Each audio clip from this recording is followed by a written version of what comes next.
Hello, my name is Dr. Mike Grego, and today we're going to talk about water. And I know what most of y'all are thinking. I pretty much know everything there is to know about water. I mean, it's cold, it's wet. If I'm thirsty, I may drink some because I know it's a pretty good hydrator.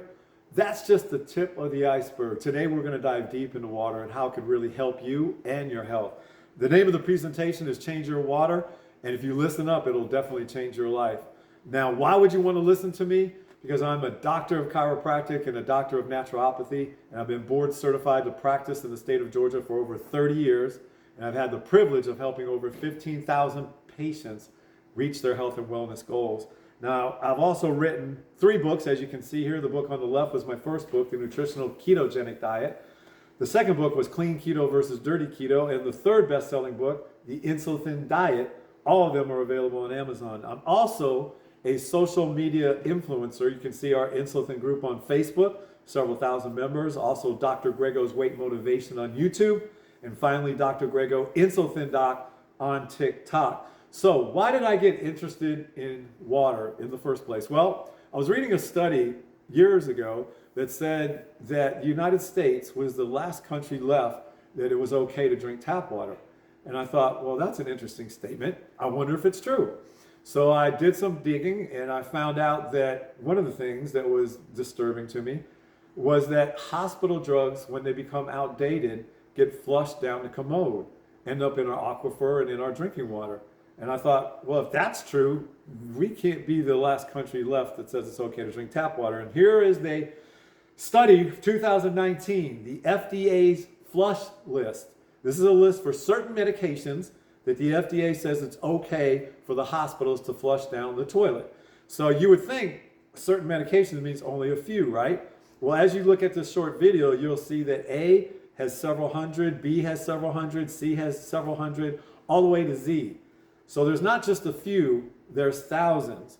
So what kind of water should we be drinking? Before we get into that, I want to propose a new way of looking at water that is not some passive, unimportant solvent holding our biomolecules together. No, rather, it is a dynamic, ever-exchanging energy and information to create things like you. If you look at this next slide, you were actually created in water. This baby, let's say it's you, inside your mother's womb, you're surrounded by water inside what's called an amniotic sac.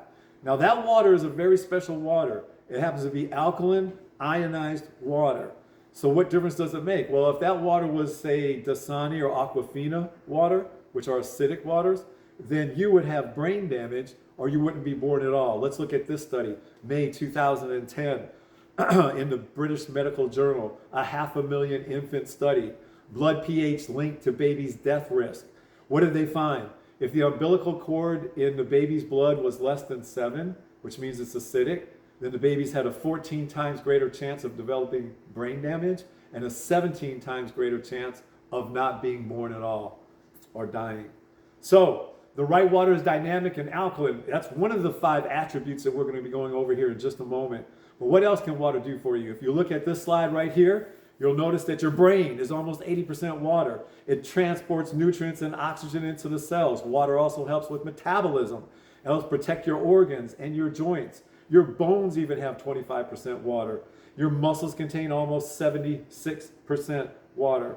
And let's see, we normally, if we hydrate ourselves properly, we should have about 37 liters of the right water. Not just any water, but the right water inside of us. So getting back to the brain then, 78% water. Have you ever had brain fog? Have you ever gotten brain fog? Have you ever tried to look for your car keys, but you just can't seem to find them? What about losing your cell phone? How about going to the refrigerator, opening up the door and wondering why you were there? Those are all samples of dehydration in the brain. Let's look at the study. 2020 study, can dehydration impair cognitive function? And I quote, our brain cells cannot function properly, leading to cognitive problems when the brain is dehydrated. So we start off like this cute little baby, plump, juicy, filled with water and life, and we end up some 80 years later looking like this elderly lady, cheeks sunken in, deep wrinkles, dehydrated, big time. And so you can't help but think water loss has something to do with aging. And in fact, loss of water is the number one change associated with aging. Let's look at the study. Good hydration linked to healthy aging. This is January 2023. The NIH reported that researchers found when people were dehydrated, they had almost a 40% greater chance of contracting some chronic degenerative disease and a 50% greater odds of being biologically older than their chronological age. And let me explain what that is. Biological age, basically, it's about your organs. It's about the internal organs. How old are they versus your chronological age? That's your birthday. So they don't have to be the same. And when you're dehydrated, it's the number one factor that suggests that you will not live as long and that you will, in fact, contract some chronic degenerative disease. So that's huge, right? This is absolutely huge, just by being dehydrated. So how can we ignore this again? The cute little baby, the dehydrated old lady. And yet science does ignore water. Why? Because 99% of the molecules rather that are in our body are water molecules. Science only focuses on the 1%. So I know CRISPR is really interesting genome. Okay, let's see. The science only focuses on the 1%. And I know that cyclical mTOR and cross-linking collagen and CRISPR, like genome editing, is very exciting, but it's only 1% of the molecules that make up us. What about the 99? What about the little baby and the old lady? Is it not obvious that that's more important to look at the loss of water and maybe why we lose it, and then how can we regain it? How can we get it back? So I think those are more powerful questions. I hope you agree with me because we're about to dive deep.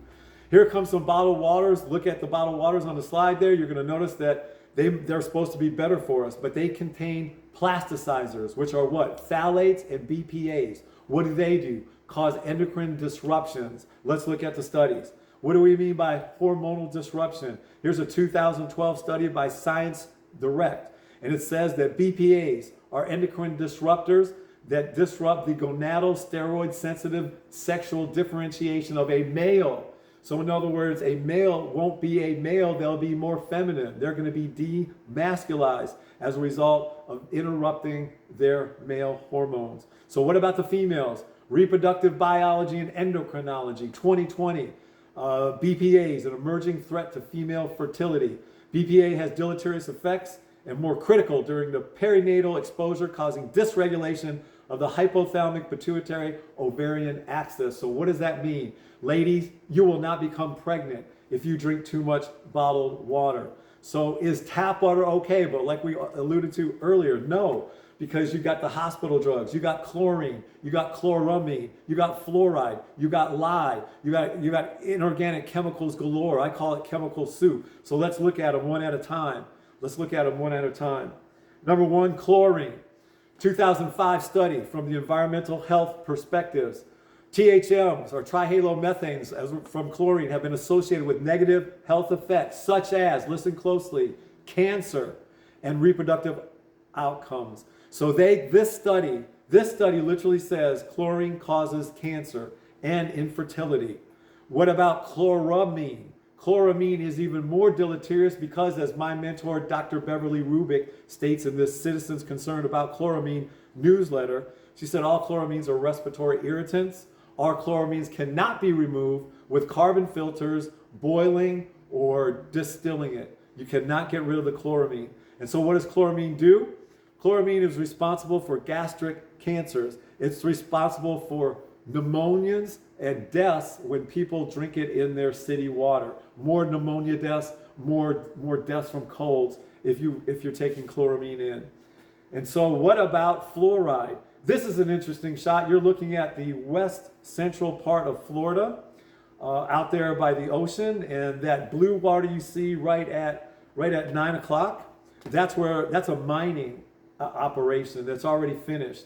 And now that's ripped apart the earth there. And if you look at 12 o'clock, that's more phosphate mining. This is phosphate for fertilizer mining. And if you go down to 6 o'clock, you're going to see where the yellow little squares are. That's where they're presently mining now. So over 1 billion tons of fluoroacetic acid have now been liberated. And what's the problem with that? Birds and fish die, as this article says from Lilly in 1970.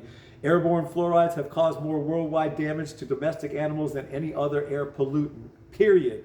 And what do veterinarians find out when the cattle rather come across fluoride? It says it's unmistakable. What happened to the cattle broke the farmers' hearts because fluorosis, or poisoning from fluoride, damaged their joints, made their teeth fall out. There was so much pain, all they could do was just lay down and wait for death. And so, in 1983, for this dangerous metabolic poison, an Environmental Protection Agency specialist said this, and I quote, "In regards to the use of fluorosilicic acid as the source of fluoride for fluoridation, this agency regards such a use as an ideal solution to a long-standing problem. By recovering the byproduct fluorosilicic acid from fertilizer manufacturing, water and air pollution are minimized, and water authorities have a new low-cost source of fluoride available to them, to the public." So let's get this straight. If this fluoride is in the rivers, it kills fish. If it's in the air, it kills bird. If it's in the land, it kills cattle. But if it's in our water supply, it's completely safe for human consumption. I think we need a much better management of fluoride. This next slide shows also fluoride, the effect on pineal gland, on our pineal gland. Those pictures, A and B, you're seeing calcification of the pineal gland as a result of fluoride. So what's the problem with that? It interrupts our circadian rhythm. Our circadian rhythm is our ability to sleep tight and right throughout the night. And so the pineal gland produces melatonin, or tries to, but when fluoride's in the picture, it can't produce all the melatonin like it's supposed to. Also, our connection to God or our spirituality or our source gets cut off as well. Every religion around the world understands that the pineal gland, they call it the third eye, or the connection to spirit. And so when it gets calcified because of fluoride, that connection gets cut or gets lost. And so finally, fluoride, this is YouTube. This has almost 5 million views, how to kill rats within 10 minutes. And you notice they're holding a tube of toothpaste. Why would they do that? To kill rats. Because fluoride is the active ingredient in rat poison. In fact, if you turn over that toothpaste, and every major toothpaste, if you look at it, if you're using a major toothpaste, turn it over tonight, look at the back of it, and you're going to see in a little red box, and I quote, "If more than used for brushing is accidentally swallowed, call the Poison Control Center immediately." Why would they put that on there? Because you're brushing with rat poison. Think about it. Okay, here's the study backing this up. Sodium fluoroacetate, NIH, 2006. Sodium fluoroacetate was introduced as a rat killer in the US in 1946. So, what kind of water is best then? Well, if we look at this beautiful mountain stream, high, beautiful, cold water mountain stream, or to the right, a deep water well, that seems like that would be the best water, but unfortunately, they are polluted. Let's look at the studies. Mountain streams aren't pristine any longer, not when humans move in. 2021, ZME Science. Data collected over the 4 decades shows the quality of water in the higher elevation mountain streams has been steadily decreasing over time. The main sources of pollutants are unpaved rural roads, runoffs, and agricultural runoff. By far, the agricultural runoff is worse because we're talking about fungicides, pesticides, herbicides, insecticides. We're talking about heavy metals. We're talking about glycophosphate. Oh my God, who doesn't use Roundup today? Right, all running off into our pure mountain streams, making them polluted, no longer pure. So, by the way, let's go back before we get off that slide. What about deep wells? Well, wells are the same thing. The runoff goes into the well water. Now we have heavy metals, we have pesticides, we have herbicides, and of course glycophosphate, ruining the delicious, tasty, fresh well water, making it polluted. So what is the right water to drink? Let's look at this slide. Since it's not from a clear mountain stream, it's not well water, it's not bottled water, it's certainly not tap water. So what's the right water? Well, it's water from an ionizer, and that's what you're looking at. What is an ionizer? It's when water gets exposed to a high electric field, it will break into its component parts. So you take tap water, horrible chemical soup tap water, and you put it through filters, ideally 2 pre-filters, before it even goes to the right ionizer. We're going to get into that in a minute. The right ionizer will take it, filter it, and then through a process called electrolysis, break those water molecules into H, which is hydrogen ion, which is acidic, and OH, or hydroxyl, which is alkaline water. So you're breaking the H2O into its basic parts, making acidic and alkaline water. And so the first ionizer was discovered in Russia in 1930. It goes by various names. You can call it reduced water. You can call it alkaline ionized water. You can just call it ionized water. If you look at this study from the United Nations, though, this is the worldwide life expectancy from the top 40 industrialized countries. Where are we? Well, first of all, who's number one? That's Japan. Why would Japan be number one, I wonder? Could Japan be drinking the most alkaline ionized water on the planet? Well, in fact, they are. And in fact, they're the number one healthiest country in the world, according to the United Nations. Where are we? Just below Cuba. We're below Cuba, number 38, because most of us don't even know what alkaline ionized water is, or don't understand it, or been told that it was a waste of time or money. We're going to address all those concerns in just a moment, so stay with me. What are the characteristics then found in the right alkaline ionized water that make it so healthy? Well, the same characteristics that would have been in unpolluted mountain streams or unpolluted well water. So what are they? Number one, alkaline. And not just alkaline, but alkalizing. The ability to take something that's acidic and make it alkaline. And then number two, we talk about organic minerals, especially the alkaline minerals like chloride and sodium and magnesium. And then it has to be high ORP. ORP stands for oxidative reduction potential. I know you don't know what that means, but give me a minute. You will in just a second. And then microclustered. What does it mean to be microclustered? Basically, water likes hanging out with other water molecules, so it's hard for them to get into our cells, and you're going to see why that is in just a moment. And then molecular hydrogen. The right water needs to produce a significant amount of molecular hydrogen. Quite simply put, molecular hydrogen is the number one antioxidant on the planet, bar none. So let's go with number one. The characteristic of the right alkaline water is pH, or to be alkaline. So the pH scale, as you're looking at here, it starts at 0 in the red, goes all the way up to 14 in the violet or purple. In the middle is green or 7. So 7 is neutral. Anything above 7 is basic or alkaline. Anything below 7 is acidic. So why do we have to have alkaline blood? Because if our blood pH range goes out of range, we end up in a coma. So what is that range that our blood has to be in? 7.35 to 7.45. So that's slightly alkaline. And that is measured in the extracellular fluid. I want to make sure in the plasma in particular, and I want to make sure that you understand this because we're going to go deep on this because it's super important. There's a lot of misinformation and misunderstanding that a body can't get acidic or that cells can't be acid because you have to keep this range 7.35 to 7.45. And that's 100% true in the plasma, but not in the interstitial fluid. But before I go there, let me hear this right here. Make sure you understand this. Normal cells breathe oxygen.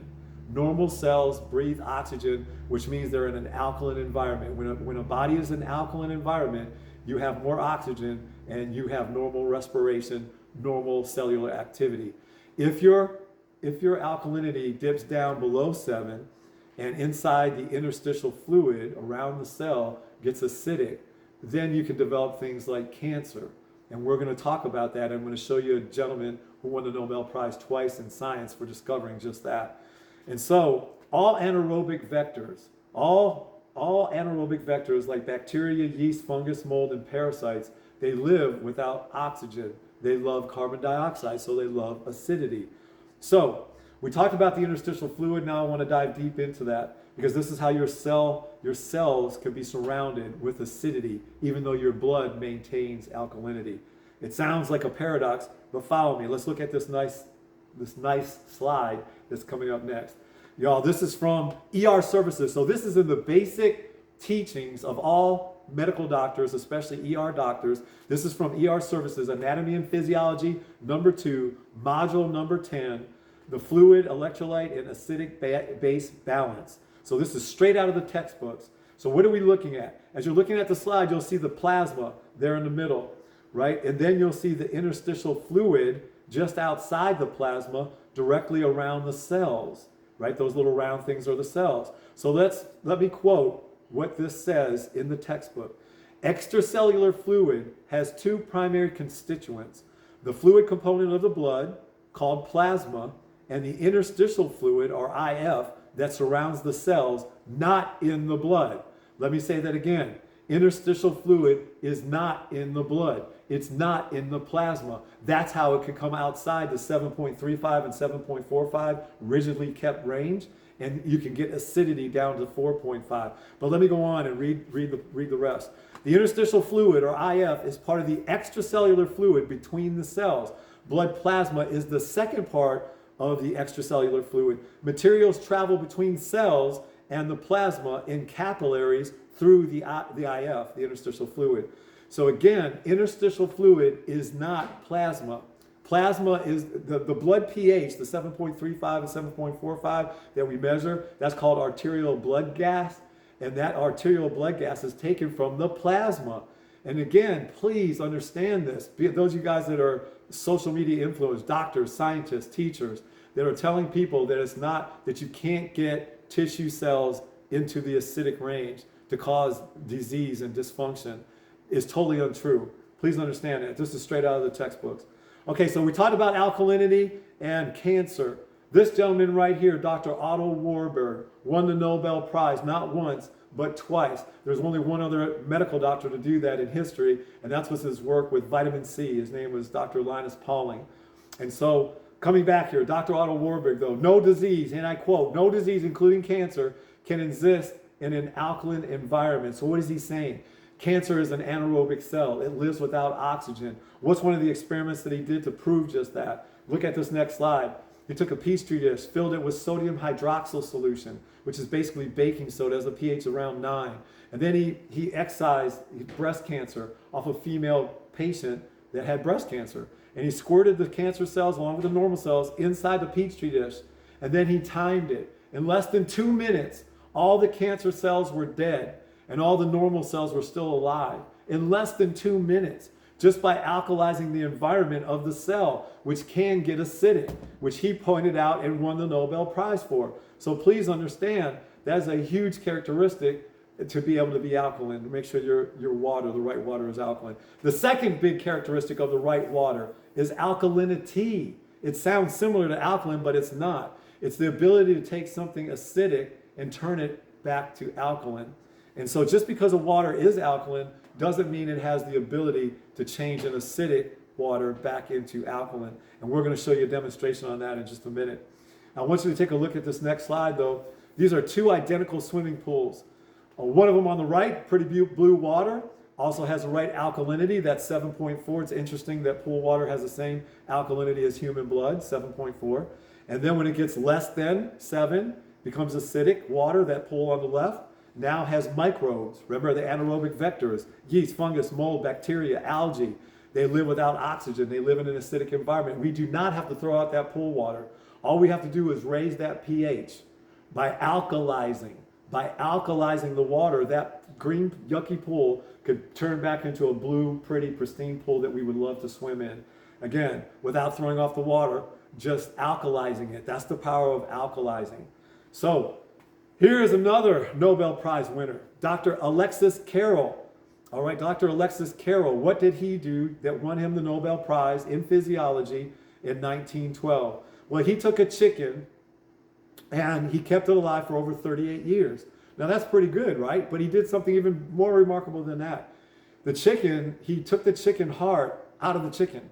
So he took the chicken heart cells and put them in a Petri dish, flushed it with alkaline water and Celtic sea salt, and he did that for over 30 years. So the right salt and the right water can actually help your cardiovascular system and not hurt your cardiovascular system. And here's a guy who won the Nobel Prize for doing just that, the right water with the right salt. So the third characteristic is ORP, of right water. The right water is ORP.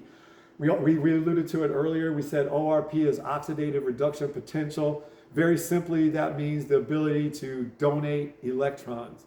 If you can be a good oxidizer, you can donate an electron. Why would you want to give away an electron? Because all free radicals are missing electrons. That's what makes them so dangerous. They're scavenging around, oxidizing things. We're trying to rip off electrons from our good tissue cells, and then thereby causing oxidative stress or oxidative damage. So by donating an electron through high ORP, and a high ORP is a negative ORP. It's kind of like a golf score. the more negative you are, right, the better score you have. So a negative ORP is a good ORP. And if you look at this fish tank slide, you'll see that a good fish tank, if you want to keep those expensive saltwater fish alive, then you're going to keep the ORP between minus 200 and minus 500 millivolts. Otherwise, those fish will die. And so will we, by the way, and so will we. So the fourth characteristics of the right water is to be micro-clustered. As you look at this slide with all those white bubbles and little blue molecules there, that is a water molecule cluster on the left. And you can see that it's self-hydrophilic, meaning what? Water likes to hang around other water molecules, typically 99 or 100 plus. And so why is that a problem? Because our cells, our human cells, have aquaporins. There are little channels, little openings by which they let water in. So what's the problem? A channel, an aquaporin, is only 3 angstroms big. Listen to me. It's only 3 angstrom big, and a single water molecule is 2.86 angstroms big. So how many water molecules at 2.86 can you fit through a door that's only 3 angstroms big wide? The answer is 1. You have to single file. So you have to break 99 or 100 bonds or more to break it down to get into water, which is why when we drink water that's not microclustered and we walk around, we feel that sloshing, right? You feel sloshing around your belly. What is that? That's water on your cell. That water's not getting in your cell. Where do you need the water in order to be hydrated? So the right water will be microclustered, only have 1 or 2 or 3 clusters of water, so you need 2 or 3 hydrogen bonds to break. Very quickly, that water molecule almost instantaneously gets through that aquaporin into your cell to hydrate. And that's one of our experiments, since I kind of gave it up a little bit. It's called the hula hoop experiment. If you look at those kids doing the hula hoop in the bottom, all you have to do is just shake around, walk around if you're drinking water. And if you feel it slosh, that's the wrong water. If you don't feel it slosh, that's the right water, because it's inside your cell, not outside your cell. And of course, we know where we need the hydration. So the fifth and final characteristic of the right water is it needs to produce a significant amount of molecular hydrogen. And so why is molecular hydrogen so crucial? Because it's the smallest atom, the smallest particle on the periodic chart that's inside our human body. And so because it's the smallest and the lightest, it can get anywhere from the top of our head. It can go through our blood-brain barrier, which is very hard to penetrate, and it can help neutralize, antioxidize.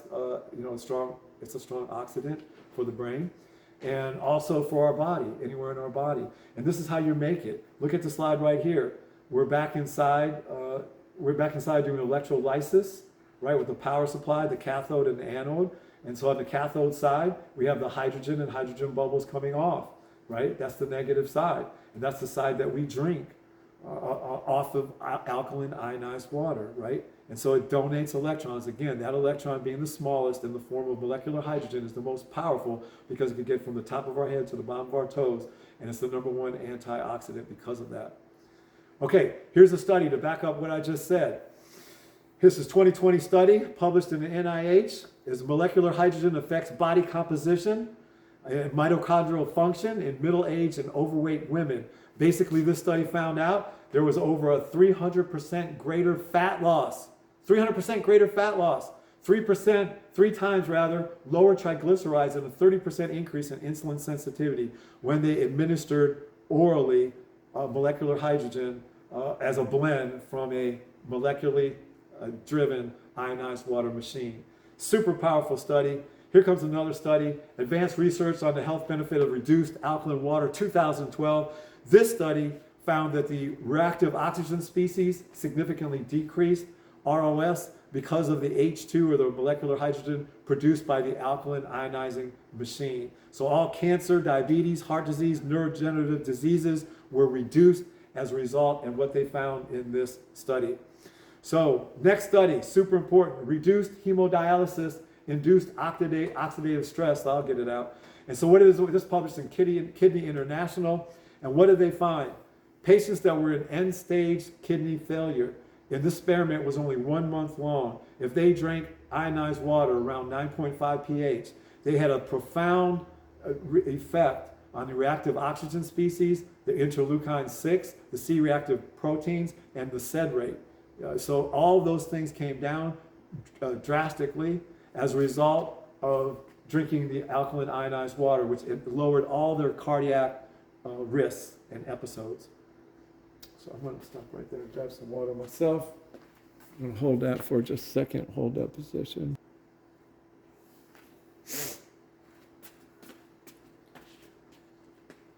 Okay, one last study. This from the Kidney International, published in 2003.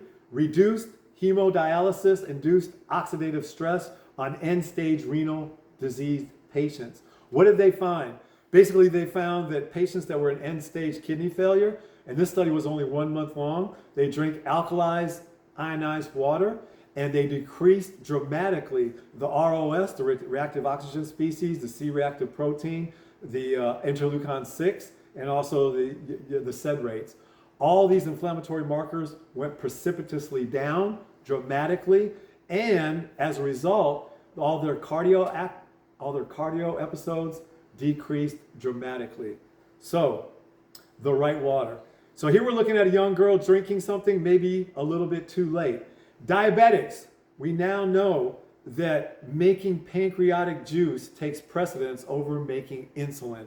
What does that mean? When we eat a food, if we don't drink before we eat, we need to drink before we eat. If we don't, if we're dehydrated and we proceed to eat, then our body will take what water it has and make pancreatic juice out of it and not insulin.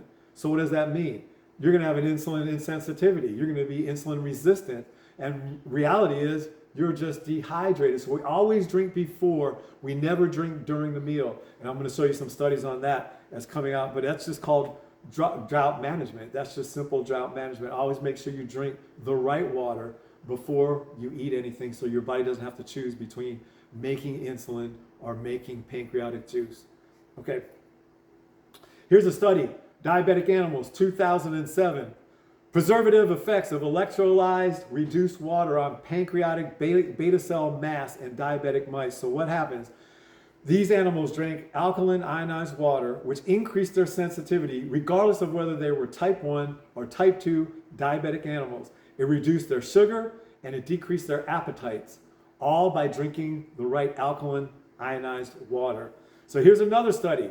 The antioxidant and anti-diabetic effects of weekly alkaline reduced water on renal epithelial cells. This is from October 2022.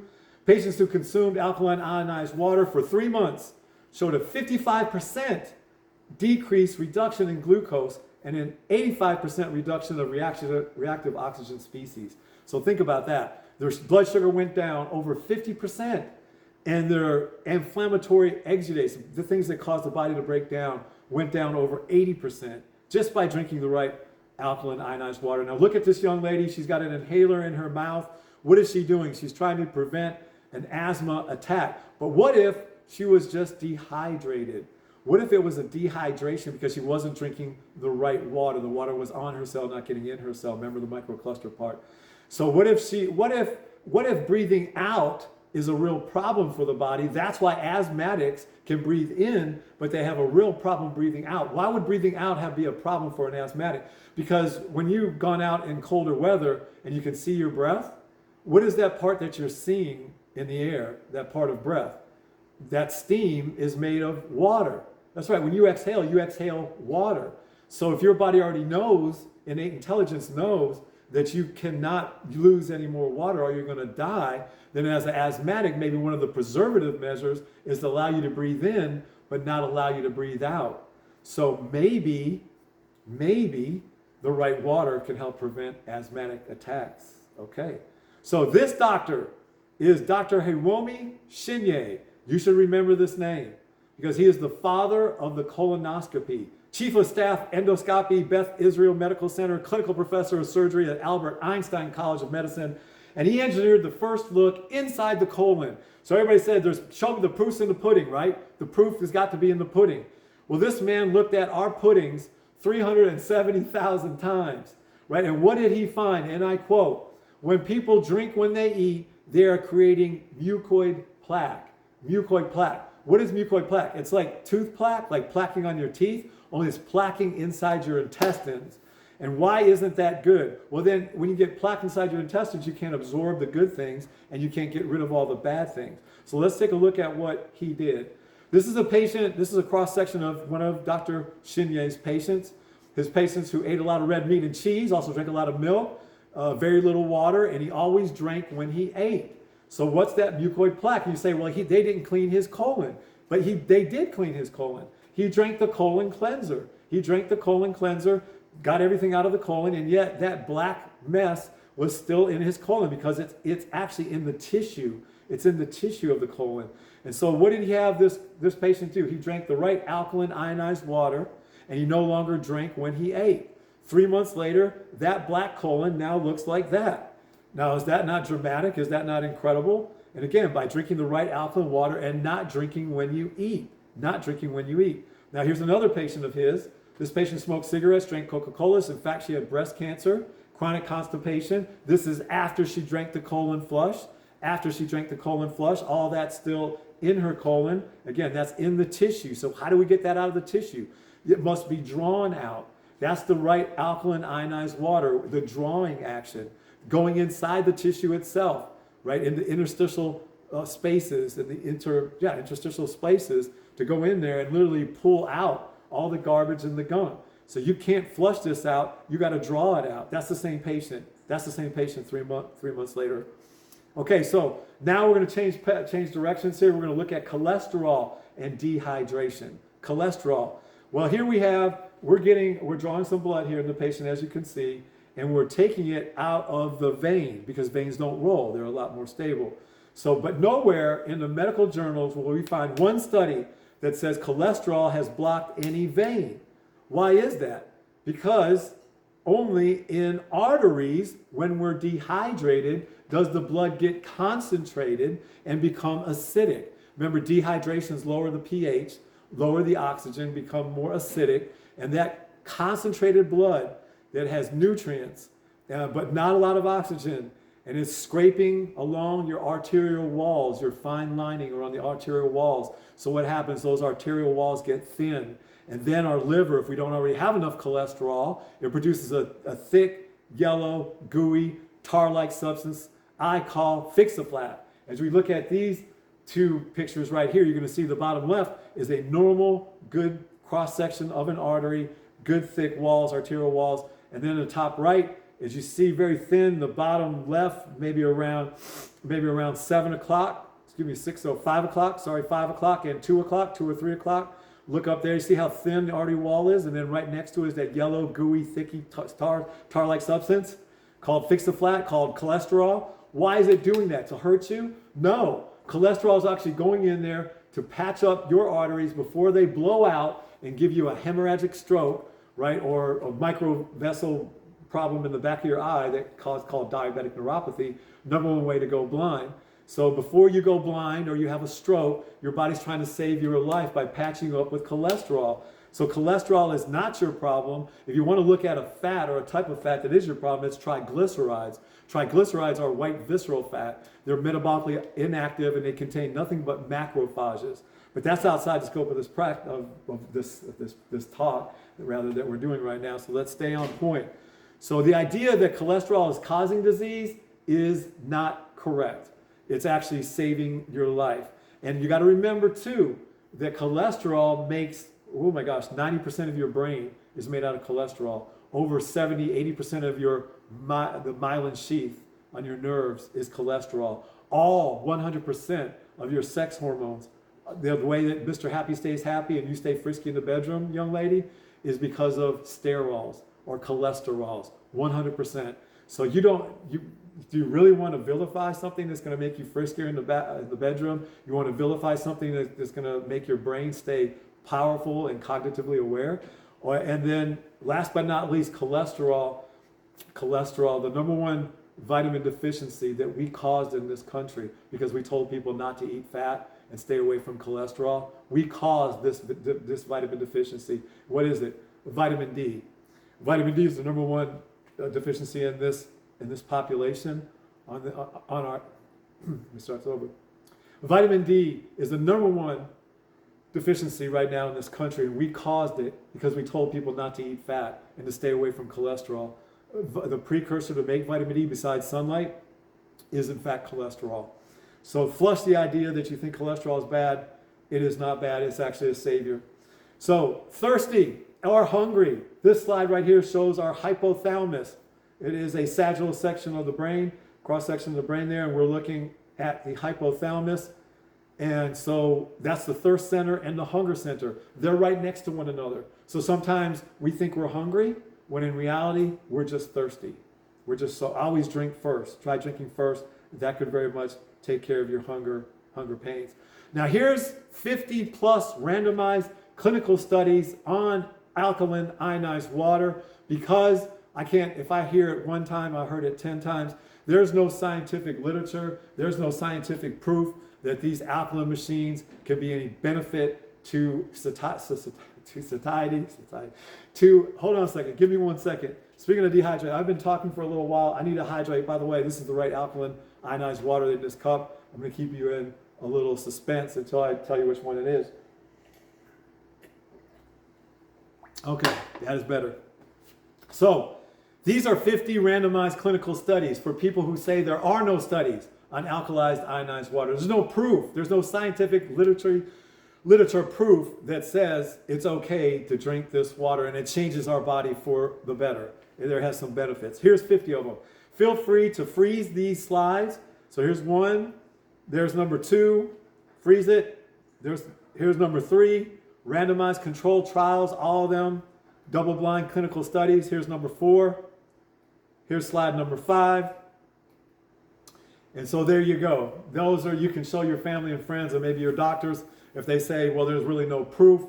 Over 50 studies right in front of you, all relatively new studies as well. So this is a little more esoteric. We're getting into alkaline ionized water as it's seen from Killian photography and gas visualization discharge, or GVD. So the film, or the slide on your left rather, shows Killian photography. The slide on your right is a negative of a GVD, or gas visualization discharge picture, and you can see nothing but energy. Nothing but energy. So what about a Killian photography of milk? It's kind of splattered, kind of smudged all over, not really well defined, not a lot of energy. What about Coke? Coca-Cola? Well, sorry, there is no energy coming off Coca-Cola. So here is a live blood cell analysis. Special thanks goes out to my mentor, Dr. Beverly Rubik.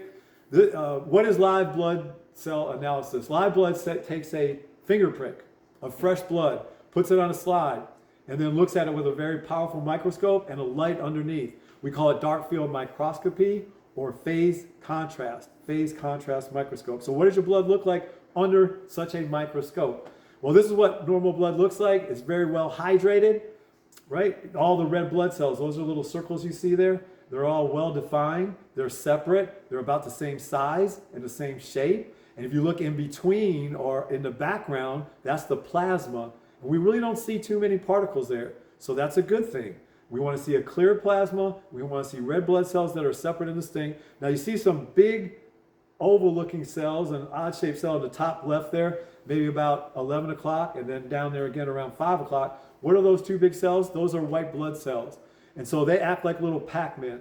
They actually go around in between the red blood cells and the plasma, cleaning up all dead things, all senescent cells, any kind of yeast, fungus, mold, parasite, heavy metal, allergy crystal, anything like that. They're going to pick it up and bring it down to your liver. So we only want to see anywhere from 1 to 4 in any one shot. If we see more than 4, that's an active infection. If we see less, then you are immunocompromised, right? So, but then coming back here, this is a case study from Dr. Rubik. This is a male, 65-year-old male. He is dehydrated. You can see his red blood cells are stacking up like coins on top of one another. We call that ROLU, or erythrocyte aggregation. And so why are they stacking? Because they lost charge. They lost their energy. And now they're trying to look for it from the next guy's energy, but they're not going to find it because that whole environment is dehydrated.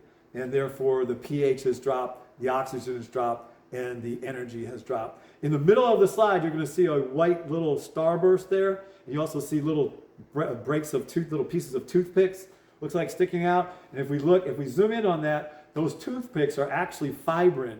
And fibrin is a result of dehydration because dehydrated blood becomes thick and acidic, like we said earlier, and it damages your arterial wall. So why is the fibrin there? To promote clotting and to promote, to be scaffolding for cholesterol. So these fibrin can actually stick in your arterial walls to allow cholesterol to grab them and then hold on and make a good covering. Remember, if you're about to blow through your arteries because of the acidic, dehydrated blood is scratching and taking away the arterial wall, then you need something to hold that cholesterol in place. And that's what fibrin does. But you really don't want to keep that there for a permanent, because then you could cause blockages and cause a myocardial infarction or a stroke, right?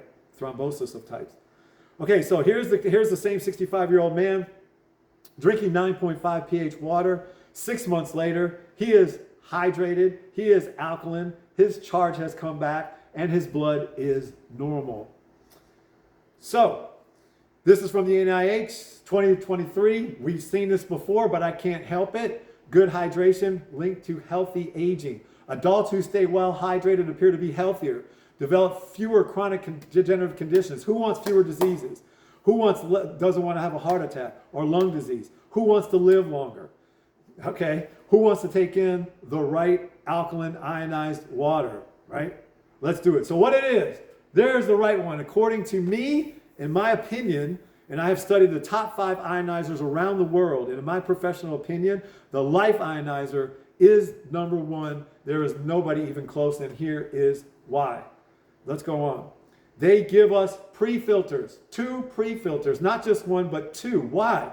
Because remember the chlorine and the chloramine. The chloramine cannot be boiled or distilled off. You need a special filter. They have a special filter. Remember fluoride. The molecules are too small. It goes right through a carbon filter. They have a special filter that takes care of the chloramine, takes care of the fluoride. What about the hospital drugs? Takes care of the hospital drugs. What about the heavy metals? Takes care of the heavy metals. What about the pesticides, herbicides, insecticides, and fungicides? Yep, takes care of all those too. Then, Life Ionizer passes all the tests. It checks off all the boxes, like being able to press a button and get 8.5 pH. Press another button, 9.5. Another one, 10. Another one, 11. At the press of a button. All the other, the ones that are second and third and fourth and fifth place, you cannot just press a button with those. You have to add some special solution. You have to add some Celtic salt. You have to add something because the machines aren't powerful enough. They're not powerful enough to do it with a press of a button. Life Ionizers are powerful enough to do it at a press of a button. And alkalizing, the ability to take something acidic and make it alkaline. I can't tell you how valuable that is. You're about to see a demonstration on how the Life Ionizer machine does that compared to all the other waters out there on the market. Minerals. We need minerals, right? We have to have the alkaline minerals, and the Life Ionizer preserves all the minerals that's in the water. And I'll say this as a caveat, I always add a little Celtic sea salt to my Life Ionizer water because we're demineralized, and there's a study I'm going to show you in just a second on that. But also high ORP, oxidative reduction potential, the ability to donate electrons, to take a free radical and make it stable so it doesn't destroy you. This machine does that in such a way, it's incredible, the ORP that comes off this machine. So the micro-clustered part, the part that the hula hoop, remember the hula hoop test. When we drink Life Ionizer water, it doesn't matter if it's 5 ounces, 10 ounces, 15, 20 ounces, you will not slosh around. That water gets absorbed directly into your stomach, through your stomach lining into your blood, right? So it doesn't hang out. So it's super important. Molecular hydrogen. This machine produces a significant amount of molecular hydrogen. And remember, molecular hydrogen is the #1 antioxidant in the world. So, let's start over. So this next slide, alkaline ionized water won't work because of stomach acid. How many of us have heard this? How many teachers and doctors and priests, our stomach acid, hydrochloric acid, it's too acidic. There's no way that water will stay alkaline. Well, actually, that's false. I'm going to show you an experiment when, in fact, the Life Ionizer water can turn acidic stomach acid as low as 2.0 back to purple or alkaline. with about 2 ounces. 2 ounces of alkaline water from the Life Ionizer machine can change stomach acid alkaline, and I'll prove that. You'll see a demonstration on that. But the second reason why that's false is because the alkalinity inside the stomach, or the acidity rather inside the stomach, it's not always 2.0. It doesn't always have hydrochloric acid in there, because you would run out of pancreatic juice trying to neutralize all that hydrochloric acid. So what am I saying? When you eat, that's the signal to bring out more hydrochloric acid and take the stomach, when it's empty, from a pH of 5 to 6, 5.0 to 6.0, which is not 2. And so an alkaline water or an alkalizing water can have an effect on the stomach greatly. And at the same time, it doesn't need to, because as I said earlier, there are 2 things that get absorbed directly from the stomach lining into your blood. 1, because it's so good for us, and that's alkaline water. And 2, because it's so bad for us, and that's alcohol. Those 2 things do not need to be digested in the stomach. Now here's some bonus features of my Life Ionizer, and I'm going to hold on. I'm going to drink a little bit more here.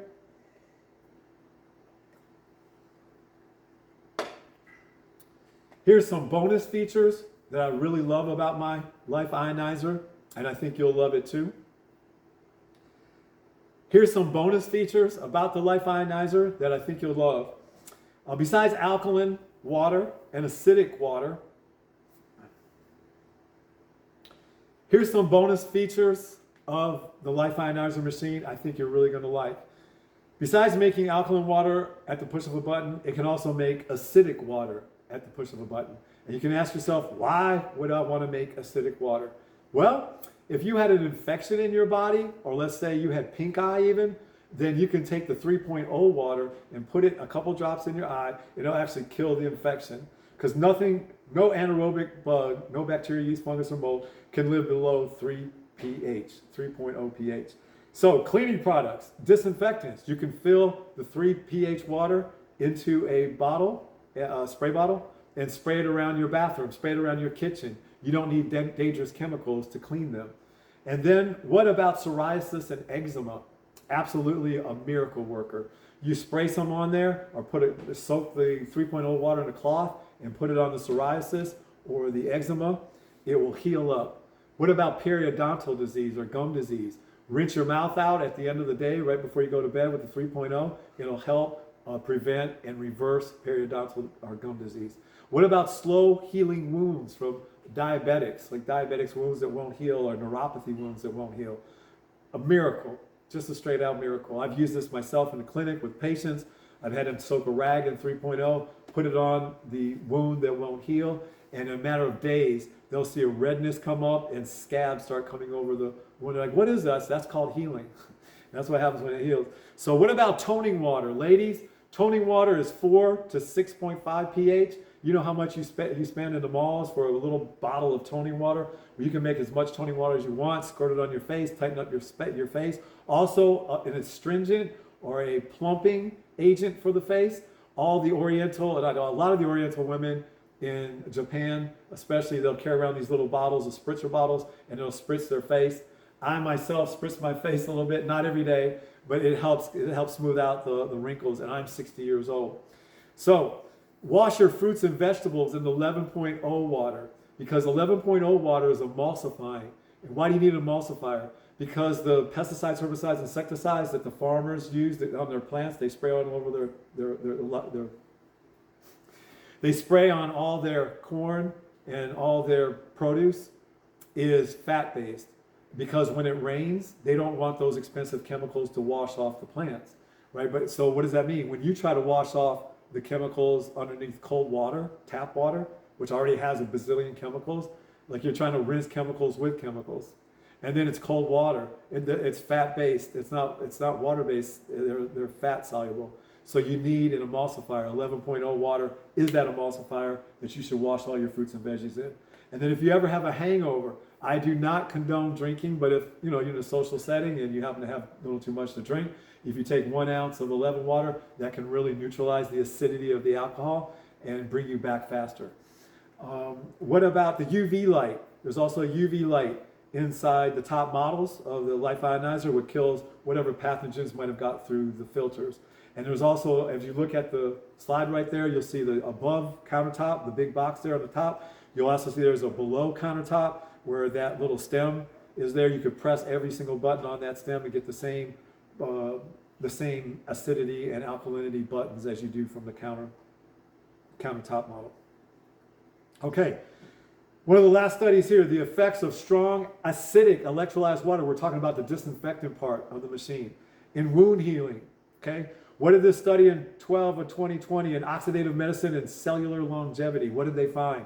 All inflammatory markers, ROS, CRP, interleukin 6 decreased, allowed for faster and more complete healing of all wounds, diabetic ulcers, neuropathy wounds, and burn victims. How about this study from 2004? The bactericidal effects of electrolyzed oxidizing water. This is, again, lending towards the powerful cleaning and disinfecting side of the acidic water. The 3.0 pH for 30 seconds killed all the bacteria, including MRSA, which is multi-resistant Staphylococcus aureus. That's that hospital strain that's super hard to kill. The 3.0 water kills it. So who's dehydrated? Who needs to drink more water? You, and you betcha, because what does the hospital do? If we ever, and what's the first thing a hospital does when they admit a patient? They give us an IV of what? Water and salt. Unfortunately, it's not the right alkaline ionized water. It's certainly not the right salt. So here's the right water, the Life Ionizer on the left, and on the right salt. As I said earlier, I do take a pinch of Celtic sea salt, put it in all my water regardless, because we are worried about demineralization. Remember, no vitamins work without minerals. No vitamins work in your body if you don't have enough minerals. And here's a study from 1936, way back in 1936, Senate Bill 264. They were worried about what? Demineralization. Why? Because they pulled out 92 minerals and put back 3, phosphorus, potassium, and nitrogen. And guess what's changed commercially since 1936? Almost 100 years, right? 90 years or whatever. Nothing's changed. So if we're going to eat commercially raised fruits and veggies and products, then we need to add back the salt. We need to add back the salt, even on top of the Life Ionizer, 100%. So minerals, water, and death. Here we are in a bathtub. This is to prove the electricity part of the minerals and the life-giving part of those minerals. By that I mean to say, if we were in a bathtub and our spouse came home or a significant other thought we were cheating, but we weren't, and they saw a hairdryer on the counter and they accidentally or on purpose threw it in the bathtub, right? If that water contained no salt, no minerals, 0 parts per million or 0 TDS, total dissolved solids, we can take that hairdryer and throw it back at them and say, next time, add some Celtic salt if you want to. If you want to zap me, if you want to electrolyze me, because their electricity doesn't travel in water. So how much does this cost? That's what everybody wants to know, right? That's on the back of everybody's mind. How much is this thing? Well, not as much as where you're heading. I'm going to say that again. The cost of this machine and what it can do for your life is not as much as the cost of where you're heading. Because, let me go here. This is where you're heading. 16.8 years at the end of our lives are debilitating years. That's the average, 16.8. So I call those debilitating years the 3 Ps. I call those years the 3 Ps because that's when we pee ourselves, poop ourselves, or have to get pushed around by somebody that we know, love, or care about, becoming a burden then. So I know we don't want to wear adult diapers again. We don't want to pee, we don't want to poop, we don't want to wear diapers. We certainly don't want to be a burden on somebody we know, love, or care about. So let's go back to the cost. Then the cost is 17 cents a gallon, $192 a year. You compare that to Aquafina, to Fiji water, to Dasani, to Propel, to Gatorade, to the home office, the 5-gallon jugs that you get in the home office. All those are well over in excess of $1,000 a year. And so when you average it out, that's 17 cents a gallon for the Life Ionizer machine and everything that it can do for you. I think it's a no-brainer. I hope and pray that you agree with me as well. So I've shown you why the right water is super important to your life and to your health span. I've showed you multiple studies on how it down-regulates our ROS, our reactive oxygen species, our C-reactive proteins, our SED rates, our perioxynitrates. All these inflammatory exudates that are associated with diseases and aging, it turns them all down. I've showed you live blood. I showed you live blood where there was a patient whose blood was all stacked up on, remember the Rolu, looked like dimes or quarters stacked up on one another. And then just by drinking the right alkaline ionized water, they uncoupled and it became free and clear again.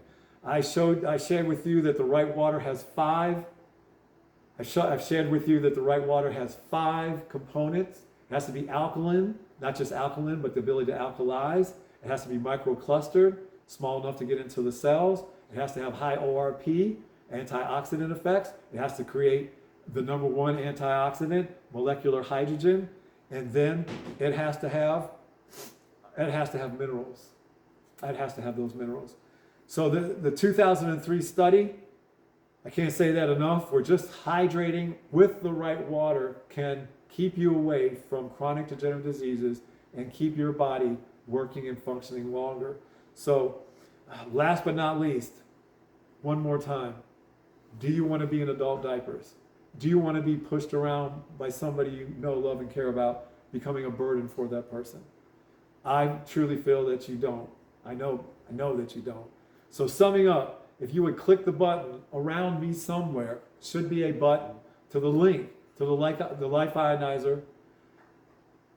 So if you would do me a favor, and in summing up, click the button that's somewhere around me. Somewhere around me should be a button to the link for the Life Ionizer, the Celtic sea salt, anything that I discussed in this presentation. And so the link should be in the bio as well. So if you look below me in the description, the link should be there as well. Also remember to share me on all your other social media platforms. Sharing is caring. And go to my YouTube, Facebook, and TikTok accounts. We have more valuable information there as well. Remember to subscribe and hit the notification bell for when the next tutorial video comes out. You don't want to miss it. And remember, finally, to live your life out loud and alkalized.